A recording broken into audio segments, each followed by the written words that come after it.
Hello and welcome to Choice News Africa. My name is Chris Pentabra. Today I am at the Heroes Acre, Bulawayo Metropolitan Provincial Heroes Acre, where our heroes are laid to rest. I'll be talking to Umama, Manube, and then Umama, Machava. Right. We'll be talking about what they're doing here. They're cleaning up the place where our heroes are laid to rest.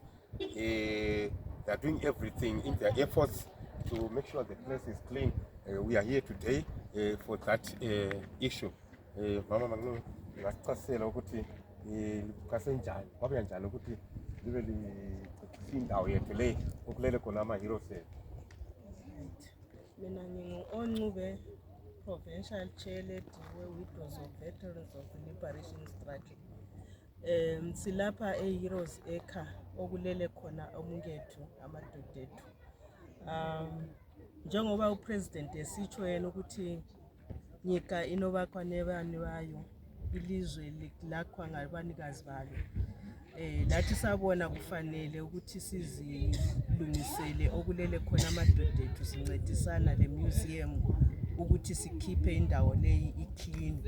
So last year sincediswa ngumama uSenator Mpofu, sabuya sasebenza lapha sisenza ama-pavings emaceleni kwamangcwaba ukwenzela ukuthi kungamili utshani, ngoba sikhathazwa utshani minyaka yonke ukuthi siyabe sikusileshwa kucentwa every time.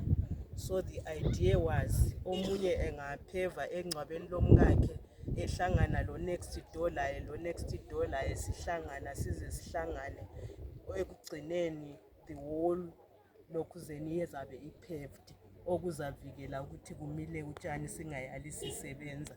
So ngesifiso sethu thina sifisa ukuthi indawo le ibe developed, ibe clean, ibe indawo etshengisela ukuthi ilele amaqhawe. Udlulisela ngomsebenzi omkhulu abawenzayo. Maybe mama futhi engathi fahla ukuthi bijani indawo le esiyilaphileyo la. Mina engikhulumayo ngumama uKay Jabangu. Sithanda ukubonga kakhulu ubukhokheli obuyibo obusihlomsayo ukuthi silungise indawo yethu lapho kulele khona omkethu, kulungiswe. uPresident njengoba umama esitsho lathi sakhangela sathi kube sicenta nsuku zonke kungaphevwa kuyahle kuhlale kukuhle. Umama uMoli uSenator wethu samcela wasincedisa, wabuya sibili njengokuthi ukuthi wami ekhuluma lapha. Omama bayasebenza, bayalungisa, bayacecisa, bayafaka ipavement, amatshe lawa ngabuya kuyalungiswa sibili sikhangelela ukuthi kuzaba kuhle ngeindependence. Yes, sincedisana lobukhokheli bonke usukusela kuze buye phezulu, siyabuhlonipha kakhulu. Sisithi uNkulunkulu abavikele, abapha amandla lamacebo abe khona khonokho ukuthiwa ukuthi sifisa ukuthi kube kuhle, kube lamajura hall, kuyenziwe ihholu laphana kube kuhle ukuthi labantu loba izulu lisina kungabi labantu abanethwayo, sikhale sikhona phana ama-tombstone kusiyayehlela ngale. Siyabonga kube le shepu, izihlahla zikhanya ukuthi siyafika etareni, kusincediswa abasincedisayo. Kwesinye isikhathi kuya kubuye lama-prisoners, abuye lo baba kuthiwa uThando, abuye labo uThando bafike lapha benze umsebenzi omkhulu owenziwa ngabantu belokuthula bebambene bethandana besenza kuhle. Isifiso sokuthi si-one together as one. Ama-widow wonke ayafisa ukuthi indawo le iphakame. Njalo umama uMoli uSenator wethu wathi yena sebenzani libambene, ilizwe lakhiwa ngabanikazi. Njana liyezwa sikhuluma ngokuthi simele sakhe sibambene sibe lokuthula. Amazwi okucina mama Manube Heroes Day message babantu bakobulawayo lapha uyabatshela ukuthi Abantu bakobulawayo njengemuli yakobulawayo siyalimema lapha nge-Heroes Day ukuthi libuye ngobunengi benu.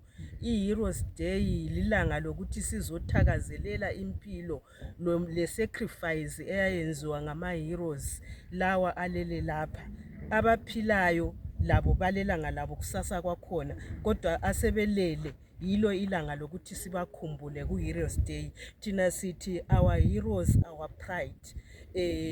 We'll be remembering ama-heroes ethu, i-sacrifice abayenzayo ukuthi leli lizwe likhululeke. So njengobulawayo kuqakathekile ukuthi sibuyeni ndawonye si-celebrate leli langa ngoba lilanga eliqakathekileyo. Ngiyazizwela abantu omama bethu balapha, they are cleaning up the place, bayicecisa indawo. We are glad to have that. Silabo mama abacleanayo abayenza konke oku right. Hayi, siyabonga. Thank you very much.